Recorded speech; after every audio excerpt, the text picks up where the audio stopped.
Hey everybody, it's Cat Gaming here, and we are starting a new chapter. It's called Murder in the Maples. We just recently got done with a deadly catch. So if you haven't seen that, go back and check that out. And here we go. It's so good of you to come down to Vermont for a visit, Jessica. How long has it been? Too long. That's why I jumped at the chance when Middlebury College invited me to be a guest lecturer. It was the perfect opportunity to make a side trip to see you here in Stratton Mountain. I'm so glad you came. Forgive me, Maria, but you seem very tired. Is everything all right? Well, things have been difficult lately, for the business. Your maple syrup sugar bush? How so? A month ago, I had to fire one of my employees. I found out that he'd been stealing from the till, and I haven't found anyone to replace him yet. And to make matters worse, I'm being pressured to sell the business. Really? To whom? A company called Nature's Gift Foods. They've been buying up other maple syrup producers in the area, and now they have their sights set on Maple Hill. Why? What are they doing? Flooding the market with syrup. They have such a lock on production in this area now that it's a virtual monopoly. It's getting harder and harder to compete with that. Maybe this wasn't such a good time to visit after all. I don't want to impose on your hospitality when you have so much going on. Far from it. It's such a relief to have you here to talk to. I'm heading over to Maple Hill now. Would you like to come along and see it?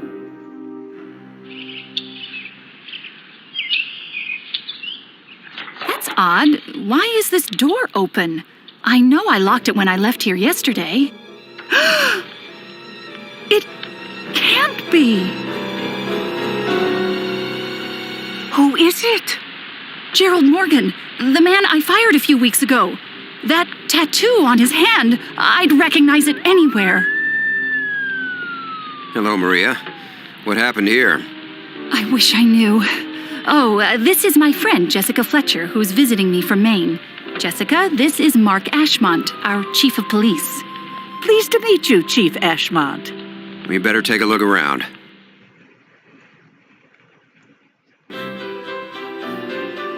Okay. Let's get started on the search.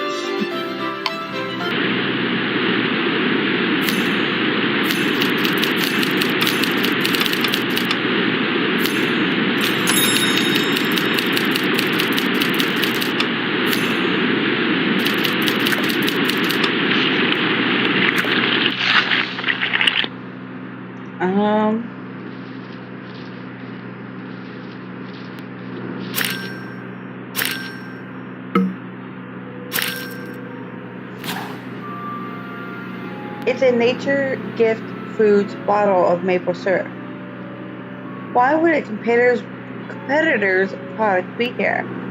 I'll send it back to the station to get it checked out.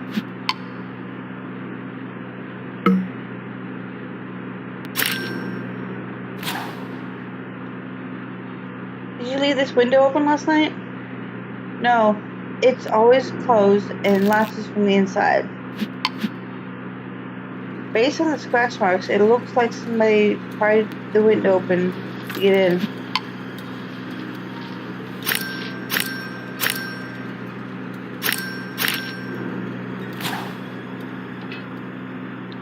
Look at these footprints. They look like they were made by two different people. One set from a larger pair of boots, and the other looks like from a smaller pair of shoes.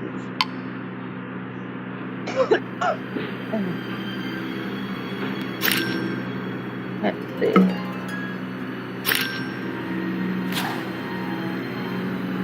That's my maple tree borer. I use it to make a hole in the tree trunk when it's time to tap the tree for sap. Maybe the murderer used it because it was near at hand. If so, it would indicate that this was a crime of opportunity. Maybe.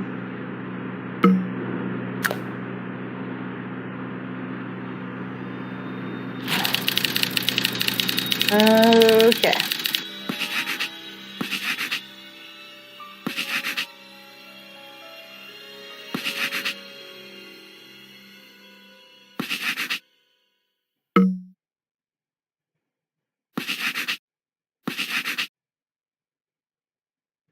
Two more.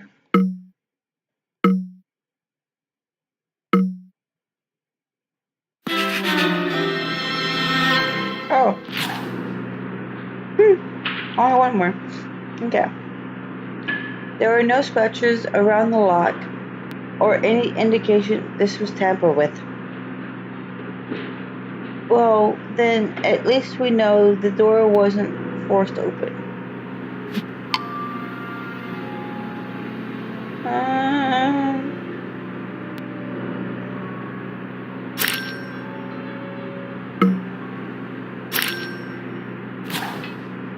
Do you recognize this key, Maria? It's to your front door. No, all my keys are brass.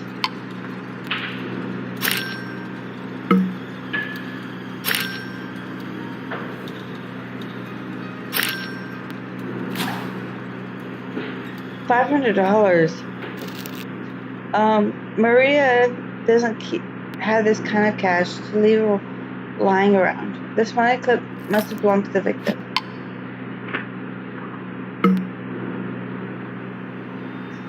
Okay, chest piece and binoculars.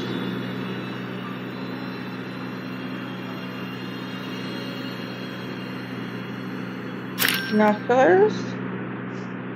And then chess piece. And if you've watched the first book of A Deadly Catch, you'll know that if I don't find it within a short period of time, I will end up using my hit to show me, because I don't like giving you guys too long from this story.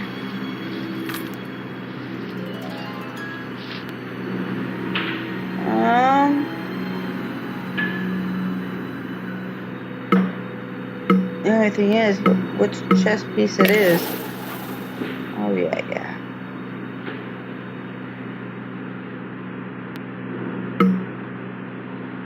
Is it a white piece, a black piece? You get the pawns and the knights and kings and queens. Okay. Go. Right there. Well, I guess I'm going to have to tell Gerald's wife the bad news. Do you mind if I come alone, Chief?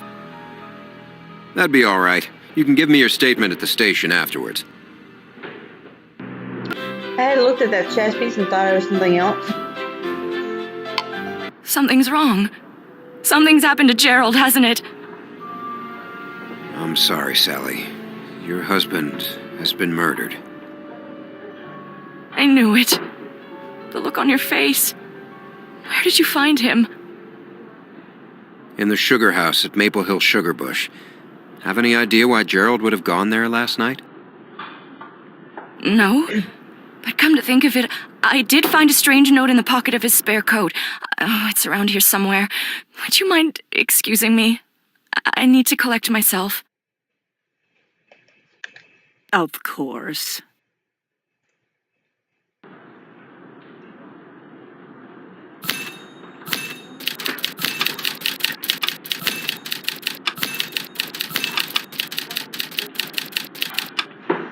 And then I'm looking for the ribbon.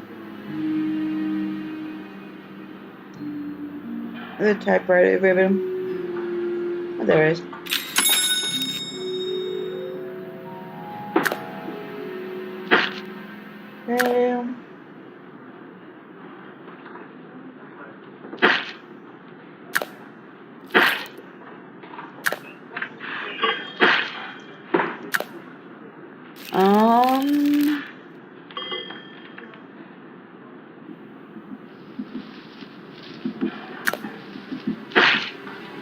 Right there.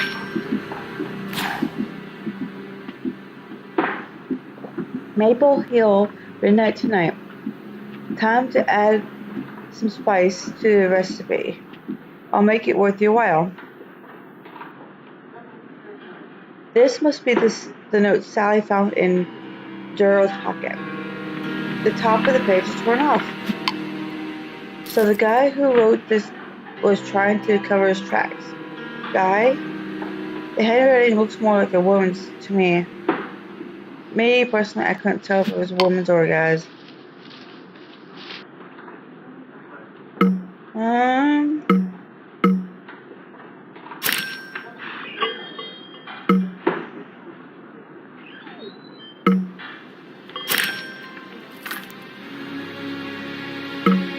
So that's just me.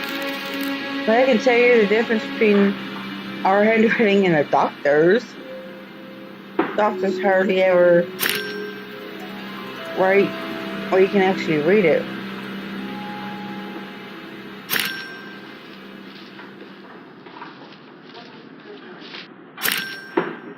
Usually all messy and all that good stuff.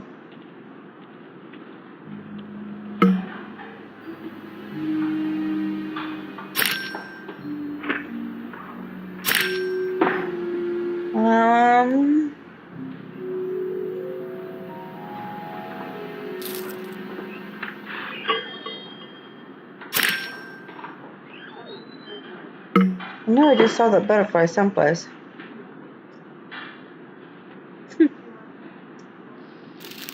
But where was it? This question.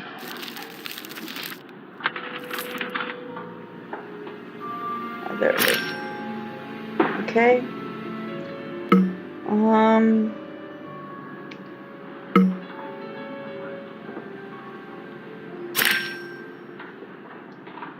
Camera and stickers.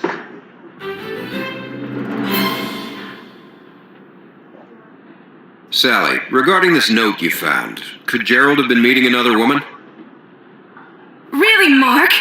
Everything was perfectly fine between Gerald and me.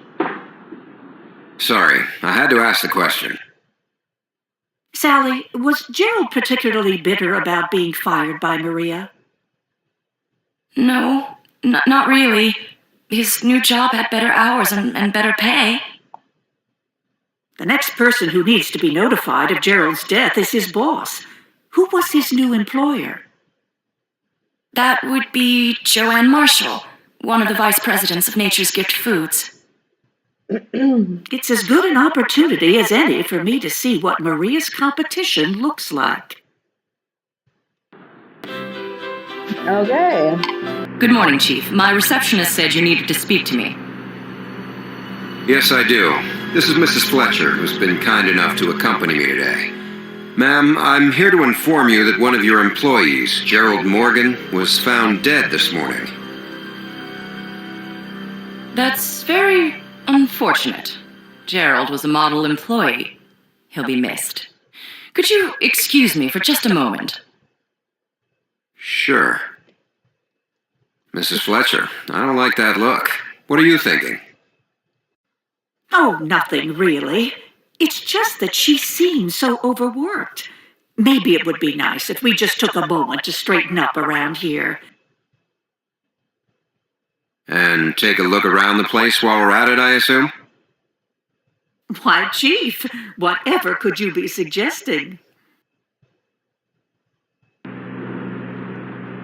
So the boss lady, Miss Marshall, she acted all so weird to me. I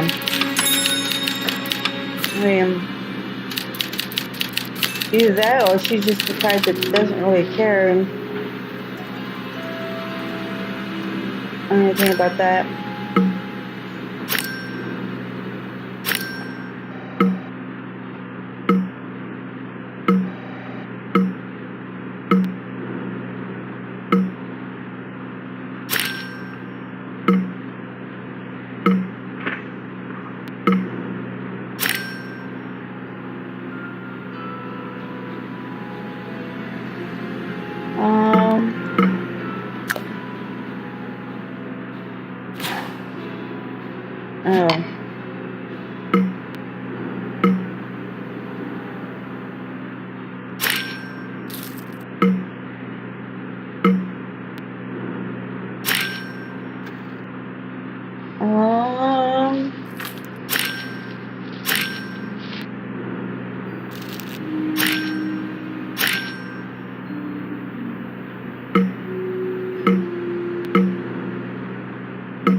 Okay. I'm trying to find the notepad thing. Holy cow.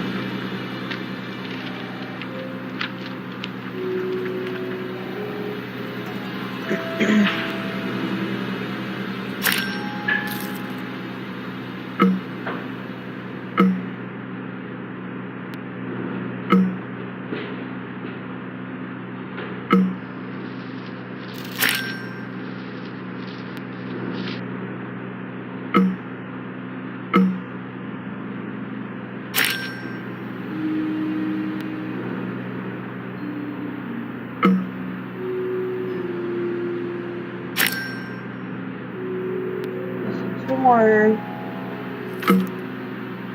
pads.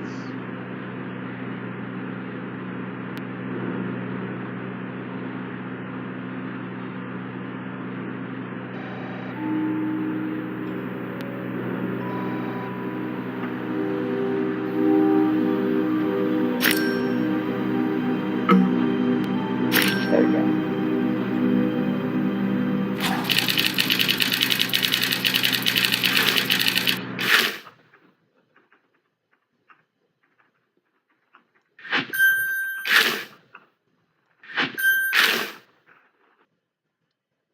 Um,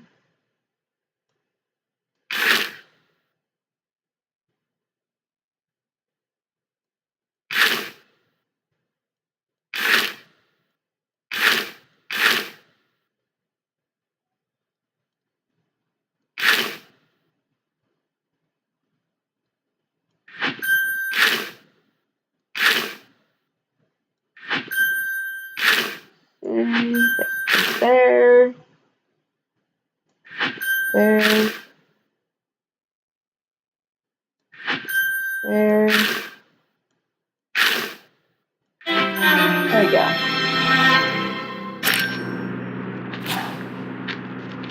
One thing's for certain. That's definitely the notepad that the note Gerald received was written on.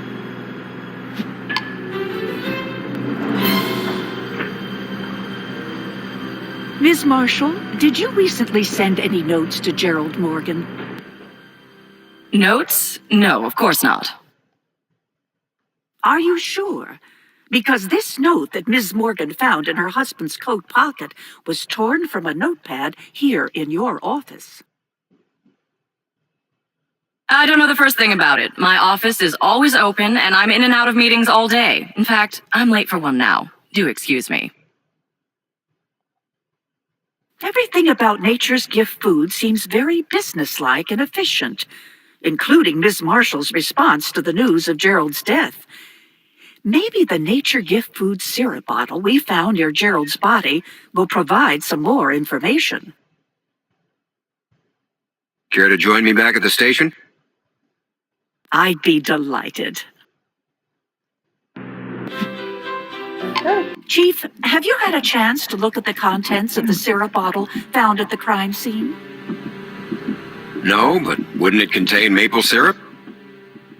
Maybe or maybe not. Come again? Why would anyone bother to bring along a bottle of Nature's Gift Foods maple syrup if, in fact, all it contained was syrup? I see your point. Chief, we found the victim's car. It was about a quarter-mile from Maple Hill. Good work. I put everything we found in the car in the same box as the Maple Hill evidence. See here.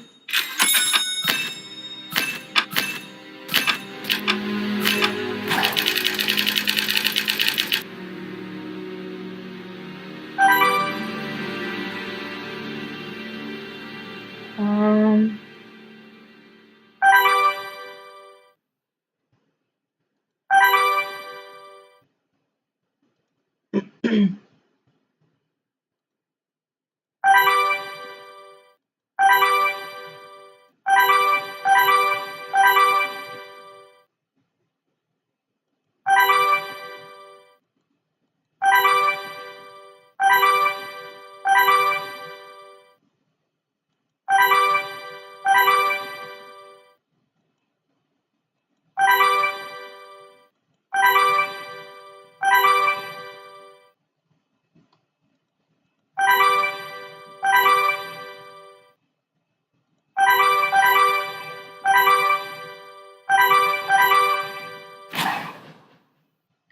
Alright, this isn't maple syrup. It looks like maybe it died. Uh-huh.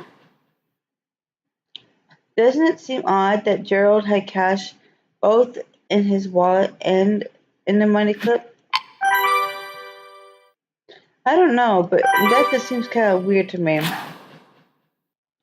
For a guy to have a money clip and a wallet? I mean, you guys tell me. I mean, I don't know what guys normally carry around. I thought that normal guys carried one or the other, but never both. It's a receipt from last night from the coffee shop. There's a picture hidden between the pages of this mineral. That's Melanie Young, owner of the Stratton Mountain Coffee Shop.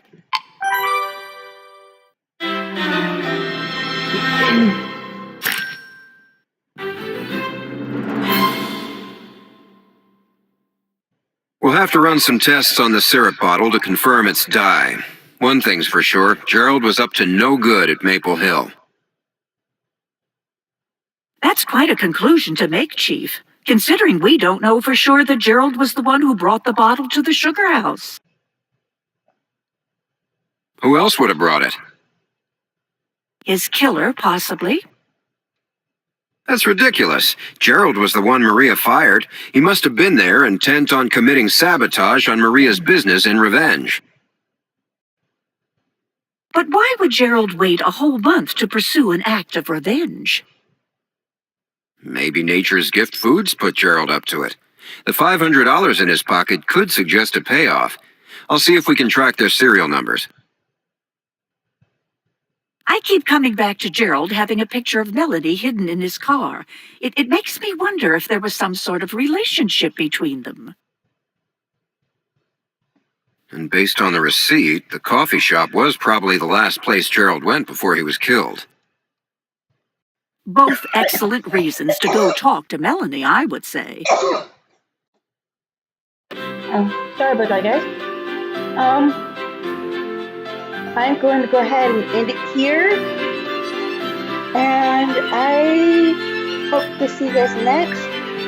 Don't forget to subscribe and like and comment in the video or on the video. And tell me what you guys think of the series as well. And I will see you guys in the next video. Bye.